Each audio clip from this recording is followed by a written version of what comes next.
The Federal and SR Public Welfare Trust present the Pudukkottai Marathon 2025. This event is co-presented by Rupee Apex Group of Companies on Sunday, August 3. Hello and welcome to the Federal. Today we have with us Dr. Issa Fathima Jasmine, and like we all must have seen a lot of movies with actresses draped in saris on mountains and in valleys. But Dr. Issa has taken a step forward by showing up at Mount Kilimanjaro at 19,000 feet with temperature ranges of minus 14 to minus 20 degrees in a sari. Her stories is very inspiring, and there's so much to learn from. So, thank you, Isa, for joining us today. Let's get to hear from her. What does she have to say about her experience? So, I just am really intrigued to ask you that what made you decide to climb Kilimanjaro in a sari? Thank you, Shweta. People often see the sari as something, very delicate and outdated and even impractical. And most young women, if you see today, they don't even wear saris anymore, unless it's a wedding or a farewell. They say it's too hard to drape or too hard to walk in or too traditional. There's a number of reasons given, to wear a sari. But Sari. the truth is, the problem is not the sari. It's a story we have built actually around it. Okay. So we have turned that sari into a symbol of something that holds us back. Okay. So, but I've seen women do everything in a sari, run households, ride your bikes and fight battles also and raise generations.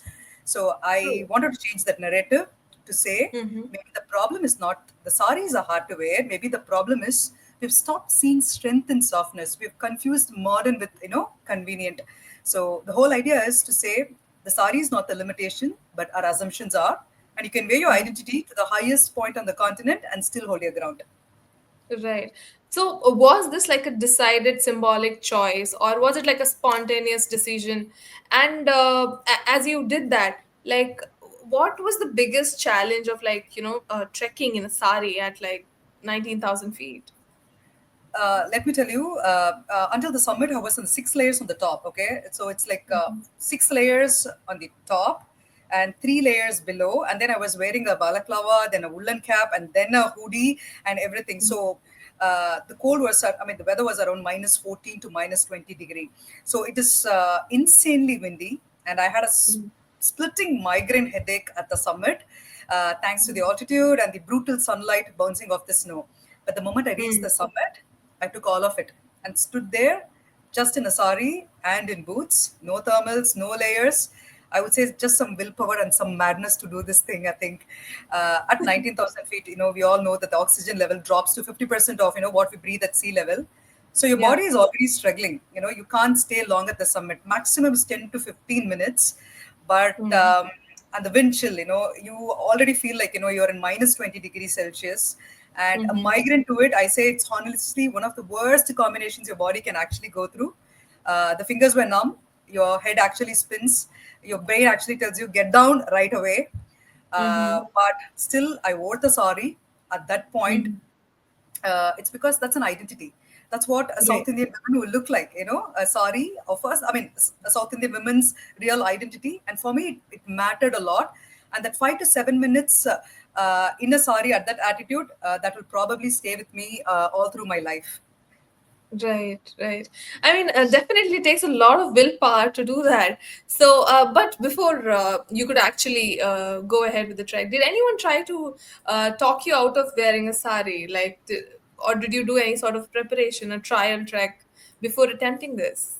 No, I didn't. I didn't actually do any trial trek before in a sari. In fact, I didn't even tell anyone that I'm carrying a sari with me. For sure, if I Mm-hmm. told them, I know that's a classic expression of, are you really sure? That's mixed with concern and confusion would be there. So I didn't Sure. even tell anybody. Once I reached the summit, I took the sari out from the bag. So and it is not about doing the whole climb in a sari though. This was about meeting the summit as myself there.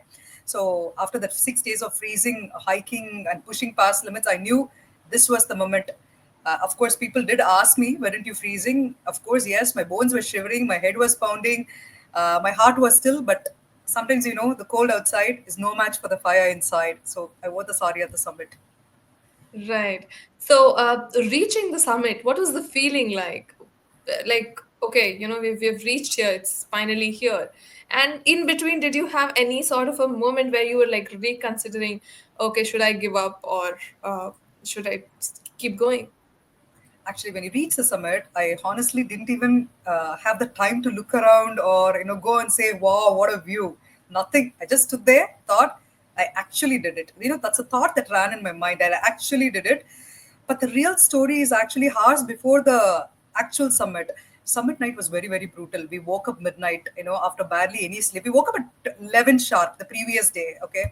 And every step felt, I was floating or falling, it was drowsy, sleepy eyes. I remember every time I had a break, I was actually sleeping. I was actually sleeping.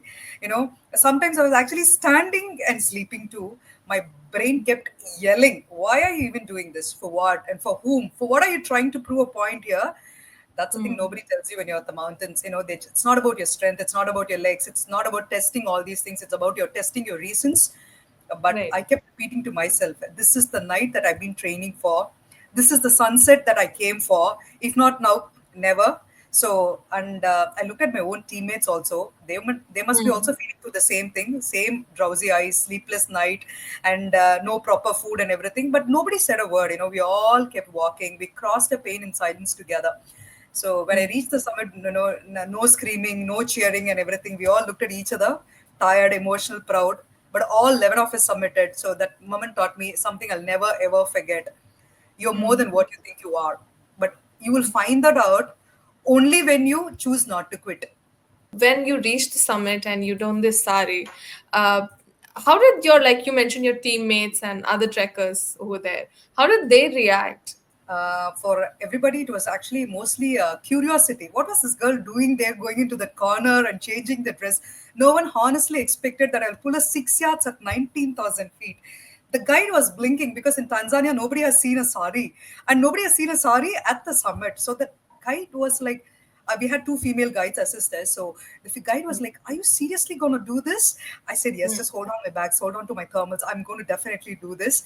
But the moment I draped in, even in the freezing wind, a lot of respect from my trek mates. They were all super surprised. And then a lot of them came to me and said, "Isa, this is an inspiration, and it's one of the most powerful things to do at a trek." So, Yeah. but for me, it is like this. I want to show up in my roots, in my skin, in my own way. So I was very, very clear. I packed it. I had my own doubts whether I'm going to wear it or not at the summit. But yes, the moment I landed there, something changed, and I said, I am doing this right there. Mm-hmm. So this is the message that we see that you carried with about tradition, about strength, about just being you at 19,000 feet. I think Right. Yeah. people often underestimate traditional wear, massively, and that too a sari. A sari is always seen as very complicated or old-fashioned or even very fragile. Okay, but I feel that's not the fabric fault. That's a lens we have put onto it. We live in a time where being modern is seen as dressing in a certain way, speaking in a certain way, or behaving in a certain way, and everything. So I'm not here to say that sari is strength or tradition is better, etc. I was simply I was simply trying to remind people, especially to young women, that you don't have to pick one. You don't have to choose between strength and softness, or between ambition and culture, between doing something hard and dressing what feels like home. So we have spent too long trying to look like where we belong. So, but maybe the real win is showing up as you are and still belonging. We've seen that you have uh, been trying all sort of treks, and you're quite active in adventure, very adventurous.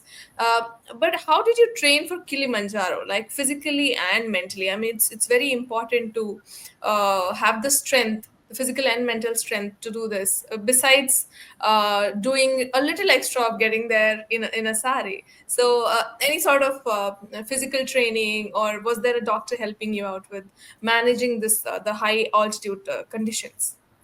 I train regularly, even otherwise, even not for a trek. I train regularly. I do a little bit of weight training and then a cardio. But before this trek, I had a inner thigh injury, which was there for me, which I couldn't squat or sit completely for almost 3 months. So I had my own questions whether I'll be able to do this trek. When we had a trial trek, a local trek at single day hike before the main Kilimanjaro, I couldn't go there because I couldn't actually walk. If I climb, and I was not able to climb down too. So it was not a dramatic tear or anything, but one of those nagging things that quietly stays with you. So I was Right. patiently and religiously was on a rehab program, strengthening and stretching and doing my weight training very rigorously. So I think that helped me physically because Mm. of the weight training exercises. But mentally, that's a whole different game. You can't train for an altitude with a treadmill. You train it with your mind. You learn to sit with discomfort. You try to stay calm when your body is screaming. So that's what the mountain actually demands. I Right, didn't have a right. doctor help me, but said that I'm a dentist myself. I think I listen to my body, not ignore the signals in the name of pushing through. Right, right. Also, like I think from Chennai to Kilimanjaro would have been quite a change. And like you said, once you were there at the summit in a sari, a lot of people said that you're an inspiration and all. Now that we're sharing your story with so many others, what kind of responses have you received since the climb, especially from women? I think the response has been overwhelming, and honestly, some are very emotional too. A lot of women message me saying, "I haven't worn a sari in years, but I think I will now." Somewhere like, I can't even climb stairs in a sari, and you wore it at the summit without the thermals. So that's exactly what I wanted to shift. The idea that tradition can't move. Okay, that's the that strength need not look in a certain way. So many women also said that they're going to rethink about their own body and fitness and everything. I think it's especially for the young women. I just wanted to drive the fact that whether it's a sari or a hijab or whatever traditional clothes, we get to decide how we show up to this world. You don't have to choose between tradition and ambition. You don't have to trade Right, your identity for success. You can still be rooted and race. You can be right. gentle and also be fierce. So you can belong to your culture and still break every damn limit. That's the whole message that I wanted to send to people. If even one woman can stand a little taller in her own story because of this, I think that's the real summit for me. Right. That's really nice of you. And as we conclude our interaction, I just want to know like what's next in store. Like, is there any other mountain you're planning to I trek, or is there something? And would you do that in a sari? I really don't know what's next, but I definitely know I don't do things just to tick off boxes. So whether it's a mountain, a trek, or a moment, I want to mean something. I want to stretch me. I want to do things that makes me uncomfortable in the best way. So the real goal is to keep showing fully. I do not know whether I'll wear a sari to another trek. That's a question that I do not know right now. But definitely, either loudly or quietly, it doesn't matter. But I'll show myself fully. Kilimanjaro has actually taught me a lot of things. Not only Kilimanjaro, I think when you do things, out of your comfort zone, a lot of learnings. It's Definitely. yeah, so it's not your body that gives up first, it's your mind. And once you train your mind, everything else follows. And comfort zones are always cozy prisons. Nothing grows there. You don't need perfect conditions, you just need a willing heart. And mountains not test your fitness, also they test your reasons, your grit, your ability to show up, whether it's cold, whether you're scared, whether you're uncertain, but you still keep moving. So I think the lesson here is, you don't level up by just reading quotes. You do it when you do the uncomfortable thing again and again. Everything it hurts, but you take one step anyway. Yeah, and just do it. Just Thank do you. it. Thank you. Yeah. Yeah.